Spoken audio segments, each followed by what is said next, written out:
सुबह उठते ही सभी जीव जंतु जाग जाते हैं और परमात्मा सबको जैसा जिसका आहार है, चौथ समाना चून कण कीड़ी मन हाथी को वो प्रतिदिन देता है। कीड़ी को, चींटी को एक कण की आवश्यकता है, हाथी 40 किलो खाता है, तो सब की व्यवस्था उसने कर रखी है। तो इसलिए हम परमात्मा पर आश्रित होंगे तो वो सब कुछ कर सकता है। सतगुरु जो चाहे सो कर ही, 14 कोट दूत जम डर ही, ऊत भूत जम त्रास निवारे और चित्रगुप्त के कागज पाड़े। तो परमात्मा हमें याद दिलाते हैं कि यह संसारिक जो सुख हैं ये भक्तों के काम के नहीं होते। जैसे हम त्योहार मनाते हैं, इनका क्या औचित्य है?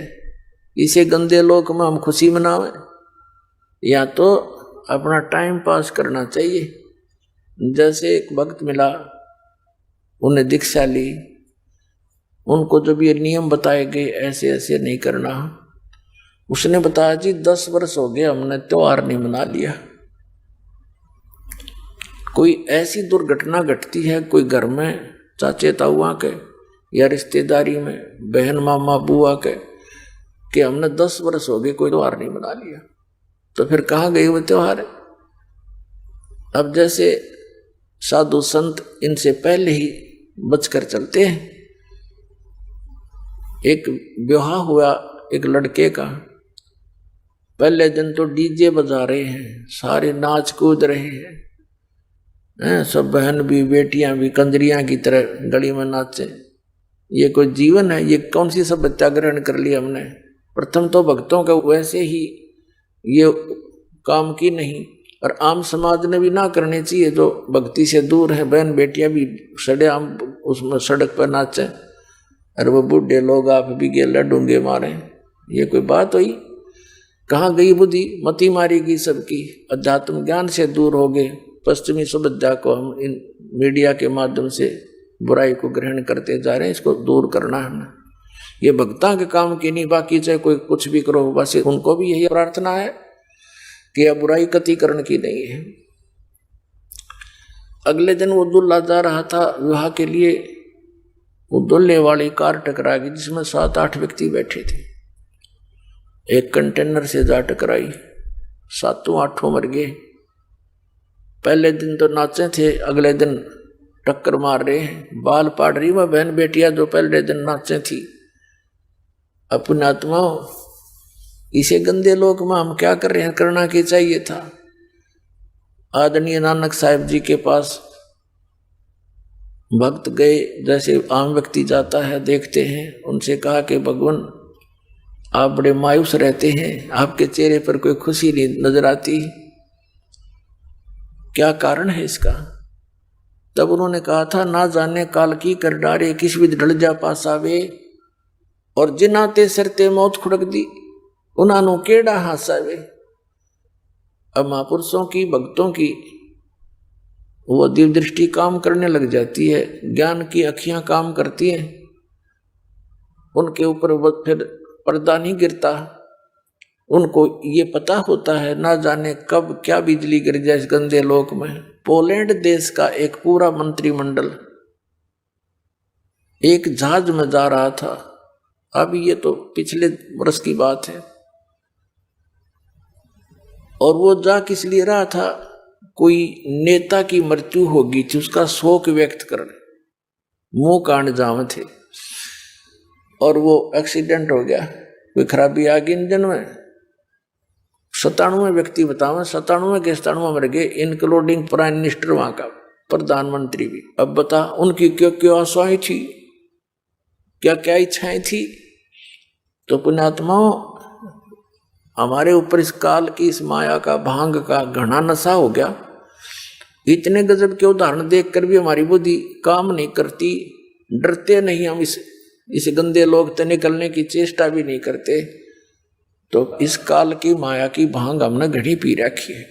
लेकिन इस ज्ञान के सुनने से ये एंटीबायोटिक है, इन्हीं से उतरेगी, या फिर भांग भी इन्हीं से उतरेगी, लगन भी इसी से जागेगी। जैसे हम माया जोड़न की होड़ बना रहे हैं, इसको छोड़न की और बुराई त्यागन की, फिर यहाँ देखा देखी या छूटेगी। इस ज्ञान के आधार से हम पल पल बचेंगे। और भी बहुत से प्रमाण हैं, जैसे यहाँ पीछे आंध्र प्रदेश का एक मुख्यमंत्री हेलीकॉप्टर से जा रहा था, हेलीकॉप्टर क्षतिग्रस्त हो गया, दुर्घटनाग्रस्त हो गया। 3 दिन में 100 पाया था उसका, और आगे माड़ा लिए खड़े थे उसके, भाई यहाँ आएंगे पता नहीं क्या क्या सुख देगा, तुमने क्या सुख देगा, उसकी आप पर क्या हालत होगी। तो हम भगवान को छोड़ के और इन नकली सुख देने वालों के चिपक गए। ये क्या दे सकते हैं जिनका आप पर अस्तित्व नहीं। तो इनसे हटके भगवान पर आस्था बनाओ, परमात्मा देगा। जब हमारा सारा काम ठीक होगा, हमारी रक्षा भी होगी, और परमात्मा ही सब कुछ करा सकता है और उन्हीं से करवा देगा। तो इसलिए हम मालिक पर विशेष आस्था रखेंगे, तो तभी हम इस भक्ति मार्ग पर आगे बढ़ेंगे। हमें रोज नए चमत्कार होंगे। जब तक हम भगवान को आधार मानकर इस भक्ति रूपी सफर पर नहीं चलेंगे और हम दूसरों पर आश्रित रहेंगे और भक्ति भी करती रहेंगे, तो हमने 50% लाभ होगा। 100% होगा जब हम पूर्ण विश्वास मालिक पर कर लेंगे। तो फिर देखना, ऐसे पीछे एक और था, कहाँ का, हिमाचल प्रदेश का, किसका था वो मुख्यमंत्री, 7 दिन में लाश पाई थी, हेलीकॉप्टर एक्सीडेंट होकर मर गया था। और कितने बताऊं, बहुत प्रमाण है, ये तो मुख्य से याद है। हरियाणा के 2 कैबिनेट मिनिस्टर शपथ लिए, 10 दिन भी ना हुए थे मेरे ख्याल में, हेलीकॉप्टर गिर गया, दोनों मर गए। तो पुण्यात्मा, यहाँ संतों की इस वाणी को याद रखना चाहिए कि ना जाने काल की कर डारे, किस विध ढल जा पासावे, और जिन आते सरते मौत खुड़क दी, उन्होंने केड़ा हंसावे। 1 सेकंड का पता नहीं कब के कहाँ से के कहानी बिगड़ जा। फिर नानक साहब जी से पूछा कि हे भगवान, क्या आप कभी प्रसन्न नहीं होते, सदा ऐसे ही रहते हो? तब उन्होंने कहा कि साध मिले सड़ साधी होंदी, और बिछड़ जा दिलगिरी वे, अखदे नानक सुनो जहाना मुश्किल हाल फकीरी वे। नानक साहब जी सत्संग किया करते थे महीने में 1 बार। तो कहा करते थे, जब ये साध मिले सड़ साधी होंदी, ये साध संगत जब वापस आ जाती है सत्संग सुनने के लिए, तो मेरी खुशी का ठिकाना नहीं रहता। और जब ये बिछुड़ कर जाते हैं, मुझे मायूसी छा जाती है कि ये बच्चे भगवान के संसार में जा रहे हैं। और संसार की और भक्तों की मर्यादा, उनके नियमों में दिन और रात का अंतर होता है, और यदि मर्यादा भंग हो जाती है तो परमात्मा का कनेक्शन कट जाता है। मर्यादा भंग होने से भगवान का हाथ उठ जाता है। तो वो कहा करते थे कि ये बच्चे जब वापस आ जाते हैं तो मैं समझता हूं कि काल के दूतों का इनके ऊपर असर बना नहीं, तो मेरी खुशी का ठिकाना नहीं रहता कि भगवान के बच्चे सही मार्ग पर जा रहे हैं। और जब ये जाते हैं, मुझे मायूसी इसलिए हो जाती है कि भक्ति इस काल के गंदे लोक में बड़ी कठिन बना दी। लोग भक्ति भी करते हैं, मांस शराब भी पीते खाते हैं, लोग भक्ति भी करते हैं, ड्रामाबाजी साथ भी करते हैं, क्योंकि वो भक्ति है ही नहीं उनके पास। तो यहाँ कहते हैं, साध मैंने सड़ साधी होंदी, विछड़ जा दिलगिरी वे, अख दे नानक सुनो जहाना मुश्किल हाल फकीरी वे। ये हमारी भक्ति, फकीरी माने भक्ति, ये मुश्किल क्यों होगी? क्योंकि हमारी परंपराएं जो भक्ति बाधक, वो घनी फैला ली हमने।